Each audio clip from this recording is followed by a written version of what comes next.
Oh, we got some spicy Battlefield news today regarding anti-cheat, which is pretty cool. Something awesome that you can do in game, and a teaser for season 6. Now, we're gonna do this first. We're gonna watch the teaser first. I want you to watch this. It's only like a few seconds long. Let me know what you think.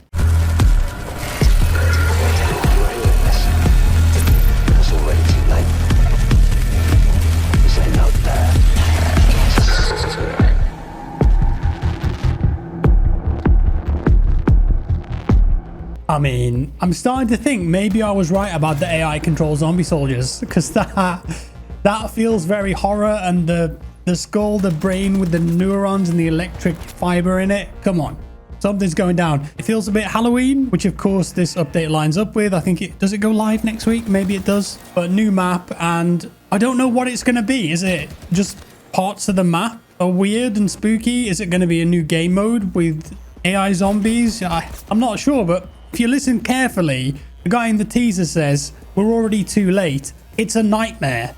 Come on. What's going down? And then there's this. This, I think, was part of the alternate reality game that's been running for the last couple of weeks with the Battlefield 2042 Easter eggs. This makes me even more sus about the whole thing. So it says, Mr. Blackburn. Anyone recognize that name? Boreas Containment Services has been overwhelmed. A rebellion from biological subjects in the lab has resulted in substantial damage to the laboratory facility. They're calling themselves Unit 86 and have blocked off all access to the testing centers. Emergency lockdown has prevented them from exiting the bunker, but they know that terrain better than anyone. We request the presence of Ascension Company. If the US becomes involved, we can provide evidence of a deceased spy from the Eastern Forces to deflect suspicion. Please respond within 72 hours, Captain Campbell. Captain Campbell? Don't know if it's the same one. Might be the one from the Battlefield 4 book. Countdown to War. Yes, Battlefield 4 actually had a book. It was alright. Not bad. Anyway, it continues. Captain Campbell, I've made contact with US forces for the appropriate cover story, but we do not want American grunts breaking our lab in half. To keep Archangel's proprietary data safe, I hired a unit of NOPATs led by Kimball Graves to help BCS complete containment. Call them Gambit Squad. They will execute my personal orders and make landfall within 24 hours. The main rebellion needs to be contained before the global war reaches our doorstep. Make sure to scrub any footage we have on the lab cameras. The last thing we need is top brass catching sight of Project Palace. Signed off by Blackburn. If it's the same Blackburn, it might be the Blackburn from the Battlefield 3 campaign, the main character. And Biological Subjects Rebellion. Nice. It's looking like it might be the first 2042 season that has a proper theme as well. I felt like the other ones were just kind of 2042 themed, but this one perhaps a stronger identity. We'll see. Anyways, full trailer is coming out for that soon on October the 2nd. Season 6 is called Dark Creations, and I'm sure we'll find much more about that very soon. There was something that you can do in game though. If you remember, around, I think it was like a month after 2042 launched, DICE asked me if I wanted to make a game mode that would be featured in the game in the portal section. So I came up with Gunmaster of Aegis. I love gun game, played so much of it back in the day in Counter-Strike, and it's been in so many games since. But back when 2042 launched, I made up this game mode where you would go through guns from different eras. So you start with 1942 guns, and then BC2, BF3, and then 2042. They released that, and I think it was on there for about a week or something.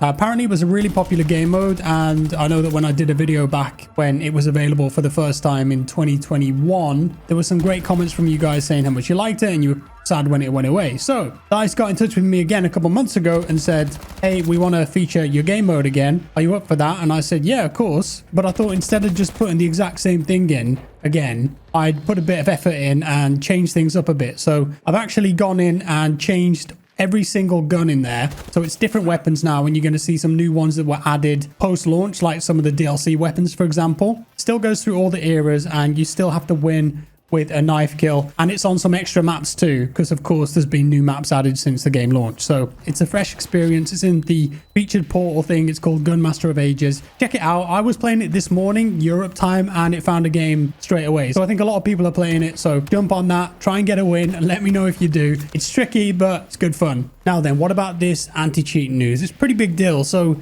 BF 2042 for me personally, I've never really had a problem with cheaters in this game, which is a good thing. I've come across one, I would say a rage hacker who was obviously cheating. I may have played against people who were wall hacking, getting away with it, but across the board, I think they've done an exceptional job with it. So the game has been running easy anti-cheat, and I think they've got some of the system behind the scenes that they use, but they are stepping up their efforts even more, which is good to see. And they've announced that they're introducing in season 6 a kernel level anti-cheat. They're calling this the EA anti-cheat, and they released a statement about it, and there's an FAQ, all the details, blah blah blah, and they say that it's part of an ongoing effort and they're gonna keep updating it and making adjustments to it with the goal of achieving fair play. It's quite a big FAQ. I'm not going to read the whole thing, but kernel level is a pretty big deal for a PC anti-cheat. Valorant, for example, I think they were one of the first big games to do it. They explain why a kernel level anti-cheat is needed here. It says that this varies on a game-by-game basis. For games that are highly competitive and contain many online modes, such as BF 2042, kernel mode protection is absolutely vital. When cheat programs operate in kernel space, they can make their cheat functionality invisible to anti-cheat solutions that live in user mode. Unfortunately, the last few years have seen a large increase in cheats and cheat techniques operating in kernel mode, so the only reliable way to detect and block these is to continue to have our anti-cheat operate there as well. In addition, EA anti-cheat protecting our PC players from cheaters, our console players who match with PC opponents through 2042 crossplay will also be protected from cheaters operating on PC platforms.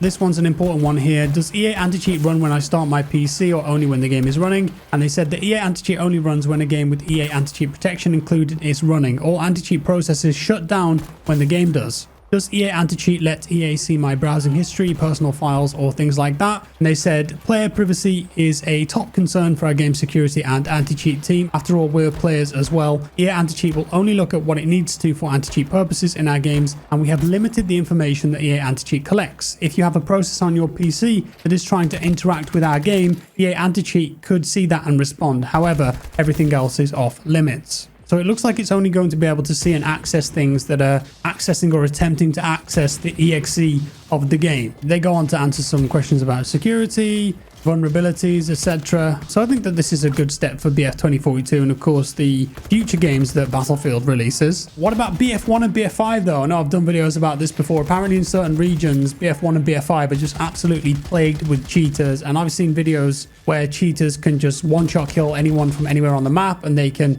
make people redeploy and just mass wipe a server. DICE are definitely aware of this by now, and I'd hope that they're putting some thought or time and effort into implementing this new EA anti-cheat into some of those older games like BF1 and BF5. I was looking on the BF 2042 Reddit just now. Someone asked a similar question. Total FPS responded to the question. He's the Battlefield community manager. Updates to EA anti-cheat are performed outside of the game client. What this means is that no matter what the status of a game, support continues in regards to EA anti-cheat. Naturally, I cannot share anything outside of anything we've already discussed above. The question you have asked is very fair, and I will be asking the same. Thanks. So that's not a confirmation, but I think that sounds a bit positive. Maybe they are thinking about putting this anti-cheat on those older games too. That would be a very positive step if they decide to do that. Fingers crossed that they take it seriously and they go ahead and implement it. And I think that's about all of the Battlefield news that's popped up in the last couple of days. I know it's kind of heating up again now, so it's been a bit quiet the last 4 or 5 weeks with the Redux event, but with Season 6 right around the corner,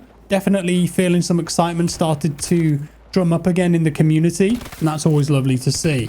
Once again, if you're interested, my Gunmaster of Aegis game mode is live on Portal. I think it's going to be up for maybe 4 or 5 more days, something like that.